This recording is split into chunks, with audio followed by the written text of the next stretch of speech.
Hi, everyone, and welcome to my review of The Darkness. Okay, so this is a brand new horror film from Jason Blum, who produced the movie, and he's known for giving us some pretty good horror films and some not so pretty good horror films. In this film, we have Kevin Bacon, and I believe her name is Rada Mitchell. They play parents of two children. They have a beautiful daughter and a son who is, I think he has autism. He's dealing with something. You get hints of maybe it's autism, or what I'm saying is that the parents seem like they never really address it. They say, "Oh, he's just a little weird. He's a little off, or he's got his own thing," and they never. I don't know. I mean, he was definitely interesting.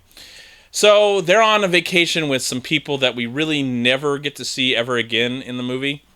And they're up somewhere in the mountains of someplace, I can't remember. And the son kind of falls down a hole and finds these rocks with like these animal carvings in it.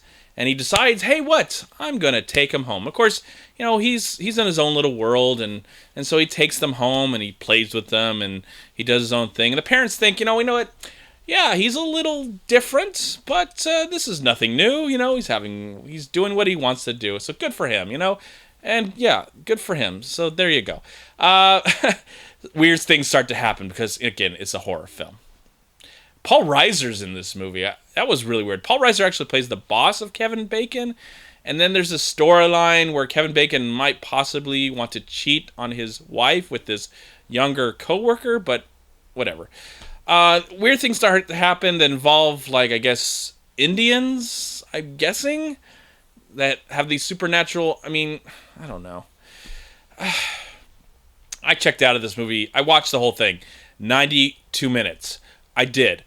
But I checked out after 30 minutes. I really, they never gave us a moment or a reason to care of what was happening to this family, because the family are a bunch of morons. At least the parents. I would say the parents are the biggest morons. And it's sad because it's Kevin Bacon and this other actress that I'm not going to butcher her name, Mrs. Mitchell. They're not a very likable family. You can't sympathize with them. You can't relate to them.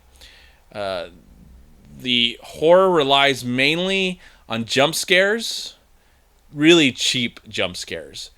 The editing is all over the place. I feel like maybe this movie at one time was 2 hours, and they thought, crap, we have a really bad movie. It is now 2 hours, so we need to edit down at least to 90 minutes and put it out in theaters because...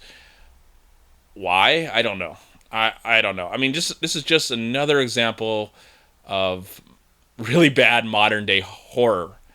And it's sad because there are some good horror films out there. They're just not getting released in theaters. You have to find them somehow, somewhere. And it's just a shame because I've seen some really amazing horror films in the comfort of my own home, where I like to see them sometimes, but I'd like to see them with a full audience so we can get these first-hand reactions to audience members.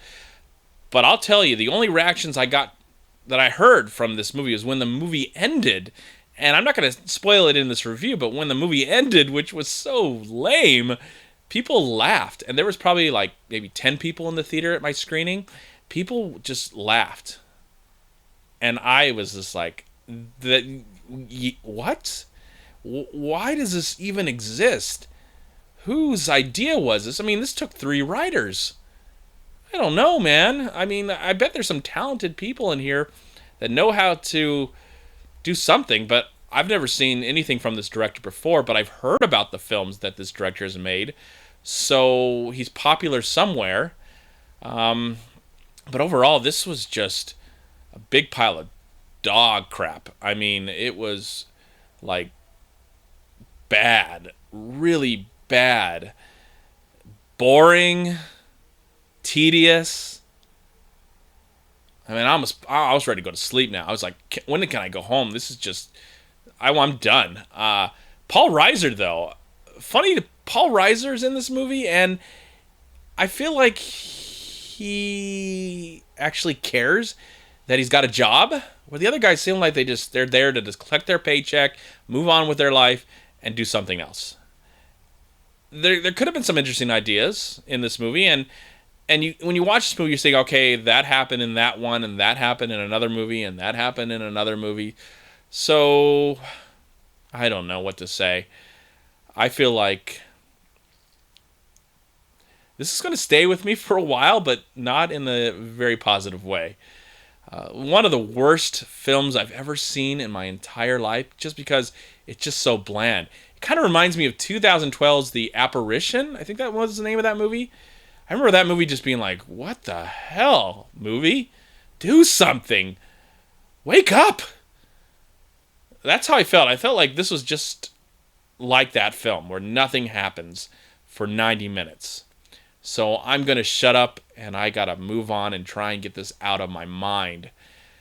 I'm wondering if anybody else has seen this film. Did you like it? Did you not? Please comment below and let me know. I'm just curious. Why do movies like this have to be distributed by Blumhouse? Why? There are so many better films out there that I see on Netflix or Amazon or Hulu that I wish I saw in the theater. Why can those movies be seen where these movies can be just thrown in the trash? And that's what I'm doing with The Darkness. Throwing it in the trash. For that, I'm going to be nice. And I'm going to give this film... You know what? Screw that. I am going to give The Darkness complete darkness. There you go. Gotta go. Bye. See you later. Hope everyone's well. I'm done. I'm tired. Love you all. Peace. Thank you so much for watching. Please like, comment, and share this video. And also, please check out these amazing movie websites. And if you enjoyed this review, please click here to subscribe to my channel, and also please check out all my recent reviews right here on YouTube.